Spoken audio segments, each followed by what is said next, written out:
nakapag-fill in na din ako ng application sa OWA. Officially open na sila today. Today. Kasi kahapon nag-post sila. Sabi today, 7 a.m. So yun siguro madami na talagang nakaabang yan. So first come first serve lang din. So kailangan mag-apply na din kayo, mag-fill up na kayo. 4 lang yung requirements. Initial. Passport mo na OFW. ID ng bata, estudyante. Birth certificate niya. Saka proof of income mo, payslip or kontrata. Yan. 4 lang yan. I-save nyo muna para mabilisan lang kayo pagpasok nyo doon. Pagpasok nyo. Or di kaya picturean nyo kung mayroon kayo. Pero pag na-save maganda kasi para mas mabilis. Tapos yung pipindutin nyo doon, kung nasan kayo saan na region ka, doon ka din magpipindot. Halimbawa, region 6 ka, region 4, region 5, o kahit anong region ka. Basta doon sa region mo kung anong region na belong ka, doon mo siya pipindutin. Hanggat maaga mag-fill up na kasi hindi naman tayo lahat talaga mabibigyan eh. First come first serve nga. So paswerte-swerte lang din kung sakasakali, di sana 'di ba maganda. Pag binigyan tayo lahat, hindi tumba-tumba na sila. Kasi magkano lang naman daw sabi nga ng yung magkano ambag natin. Every 2 years, konti lang din naman talaga pag naningil tayo sa kanila wagas eh. Dami nating dada. Kasi siyempre minsan 'di ba? So, kasi compare naman natin doon sa ambag natin na konti lang siya talaga. Every 2 years pa yon. So, pag naswertihan ka, napili ka doon, nakasama ka, hindi, congratulations in advance. Mayroon silang GWA, yung weighted average nila na 85. So, 85. Tapos, syempre, yung sweldo ng OFW, not more than 600. Dapat 600. Kasi pag mataas ka, hindi ka na din kasali. Kasi malaki sweldo mo eh. So, 600. USD. Tapos pababa. Yan. Mag-fill up na para kahit papano nang nag-aabang tayo. Kahit papano. Baka sakali na makapasok. Kasi every region mayroon silang quota. So yung quota na yon hindi naman madami yan eh. Hindi lahat eh. Parang nakadepende kung ilan yung kaya nila. Oo. So sana mag-fill up na kayo. Try kong ilagay dito yung link kung makapasok kayo. Pero may link talaga sila sa OWA. So, hanapin nyo na lang yung OWA Calamba. OWA Calabarzon. Calamba. Tapos, makikita nyo doon sa page.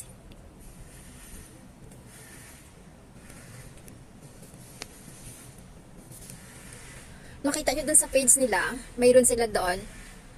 Saka, isa lang po yung link ng bawat region. Isa lang ang link. Hindi po pa iba-iba.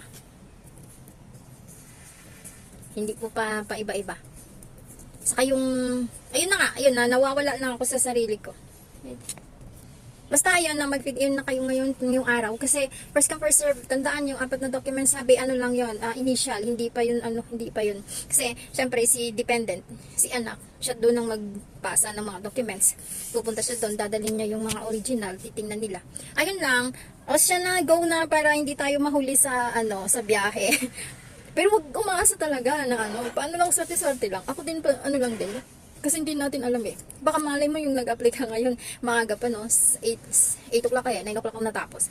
Yung pagpasok mo, 1,000 na nakapasok dun. Diba? Sana wag ganun. Pero ayun kasi, pag post nila kahapon, sigurado na yun maraming nakaabang, wala nang natulog. Kasi pag bukas ng link, pag open ng link, talagang yan, nagpipila. Pero napansin ko, hindi nag-loading yung link eh. So meaning, nung ito yung oras na to, wala pa talagang may umaasa talaga ako, no? At siya, sige na, bilisan nyo na kasi baka mapuno. Tapos hindi na tayo makapasok. Ilagay nyo muna yung pag ikaw nanay, pwede naman si anak mag-fill in doon. Pero kasi, pag si anak, hindi madaming siyang tanong sa'yo eh, na ikaw lang nakakaalam. Mahirapan siya doon. Tapos, pabalik-balik. Pero pag ikaw na nanay, alam mo na, kunin mo lang sa kanya yung average niya, kung ilan, tapos yung ID niya, saka yung birth certificate niya kung nasa kanya, kung hindi mo na save. Tapos, yun lang. Wala nang iba. Hindi mo na kailangan, pag ikaw kasi, alam mo lahat ng information, nanay ka alam mo na. Pero pag si anak mahirapan siya doon, saka magdami siyang tanong-tanong pa ulit-ulit. So, pag ikaw, mabilisan mo na lang gagawan ng paraan yun na konting tanong lang sa kanya. Yung number niya mismo gagamitin mo doon yung number niya. Para pag tinawagan siya, siya yung makakasagot. Para mas mabilis yung contact. Hindi yung roaming mo kasi baka mamaya ano hindi ka available. So 'di ba? Maganda talaga yung sa kanila yung number. Kahit na ikaw mag-fill up, pero yung contact yung number sa kanya. Oh yeah, yun na madami na. Siya ba, madali lang naman, hindi siya mahirap. Yung mahirap lang doon kasi nawawala yung ano ko yung page ko, tapos na-scroll ko na ganito. Hindi ko na siya mahahanap. So, ingatan nyo yung nag-fill in kayo nandun, nandito kayo sa harap. Huwag nyo scroll na, kasi mahirap pag mamaya mawala siyang bigla. Tapos pa uulit naman kayo, maghihingi na naman siya ng OTP. Kasi lalagyan nyo yung phone number dun paulit-ulit. So, para hindi maiwasan yung ganon, mabilis lang. Kasi mabuto ko ng isang oras dahil pabalik-balik ako. Pabalik-balik dahil nawawala ako dun sa area of responsibility nga. O, ayun na. So, ayun. Pag napuno na yun, mayroon naman sasabihin dun na you're not allowed. No, hindi ganon. Fully book ka. Oo, fully book. Fully book ba yun? Basta yun na yun.